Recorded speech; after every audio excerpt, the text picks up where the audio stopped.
गाड़ी तेज रफ्तार में चले जा रही थी।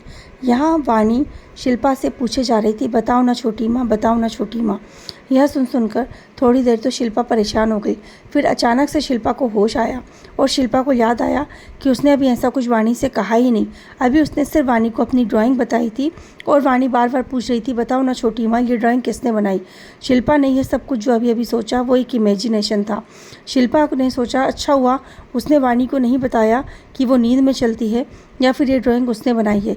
और वो सोचकर परेशान हो गई कि यदि वाकई में जो उसने अभी सोचा वाणी ने ऐसे ही रिएक्ट किया तो क्या होगा। और वाणी के ऐसे रिएक्ट करने के चांसेस भी थे, क्योंकि वाणी को याद ही नहीं कि उसने ये ड्राइंग कब बनाई थी। तो जाहिर सी बात है ना, वो तो हैरान हो जाएगी ये सुनकर कि उसने जाने अनजाने में ये ड्राइंग कब बनाई।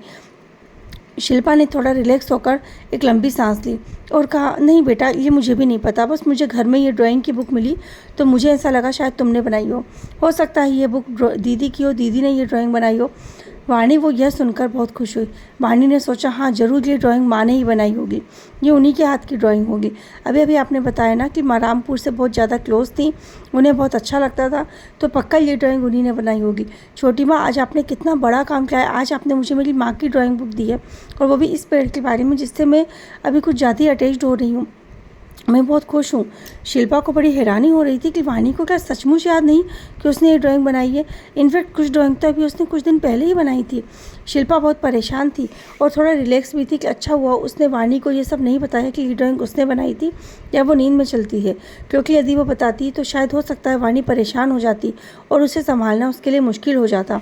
अब शिल्पा ने सोचा वो इस बारे में डॉक्टर से बात करेगी, उसके बाद ही वो वाणी को इन सब चीज़ों के बारे में बताएगी।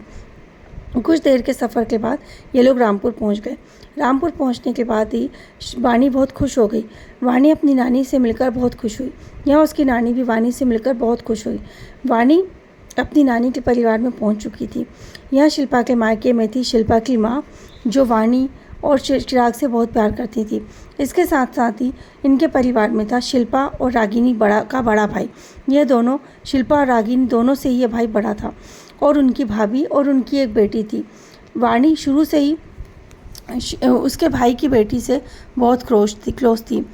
शिल्पा अपने भाई से और उनकी बेटी रिया से मिली। रिया यूँ तो वाणी की ही उम्र की थी, पर वाणी से कुछ साल बड़ी थी। जब भी ये लोग मिलते थे दोनों बहुत ज़्यादा अच्छे से मिलकर घुल मिल जाते थे। इस बार काफ़ी टाइम से बाद मिलकर ये लोग बहुत ज़्यादा खुश थे। वाणी रिया से मिलकर बहुत खुश थी। रिया भी वाणी को देखकर बहुत खुश थी। दोनों ने ही सोच रखा था इस बार तो यहाँ बहुत धमाल मस्ती करेंगे। वाणी की भाभी भी बहुत सरल और सीधे स्वभाव की थी, वो भी इन लोगों को देखकर बहुत खुश हुई। वाणी की पसंद का सारा खाना उसकी नानी और मामी ने बनाया हुआ था। शिल्पा के भाई भी उनको देखकर बहुत खुश हुए और शिल्पा से पूछने लगे, और शिल्पा, इस बार आई हो तो इस बार तो रुकोगी ना, हर बार तुम ऐसे ही आती हो कुछ दिन के लिए और चली जाती हो। यहाँ रिया ने भी कहा, हाँ बुआ, आप बहुत ही सालों बाद आई हो, मुझे तो ध्यान ही नहीं कि आप लास्ट टाइम कब आई थी। हाँ बस मुझे मालूम है जब आप आए थे तब वाणी और चिराग दोनों बहुत छोटे थे। अब इस बार आए हो ना तो इस बार काफ़ी धूम मस्ती होगी और इस बार आपको काफ़ी दिन रुकना भी पड़ेगा। शिल्पा ने मुस्कुराकर कहा, हाँ बेटा, इस बार हम रुकेंगे। इसके बाद रिया ने पूछा, चिराग क्यों नहीं आया, चिराग कब आएगा। शिल्पा ने कहा, बेटा वो भी साथ आने वाला था पर अचानक उसे कुछ काम आ गया। खैर उसने बोलकर भेजा है कि वो ज़रूर आएगा, और उसने ये भी खास बोला है कि जब तक मैं ना आऊँ तब तक आप लोग भी वापस ना आना, उसका भी बहुत मन है तुम सब लोगों से मिलने का। यह कहकर शिल्पा ने अपना बैग खोला और शिल्पा ने बैग खोलकर गिफ्ट लेकर आई थी। वो गिफ्ट बताने लगी। शिल्पा पूरे परिवार के लिए गिफ्ट लाई थी। सभी लोग वो गिफ्ट देखकर बहुत खुश हुए। सभी लोगों ने साथ में बैठकर खाना खाया।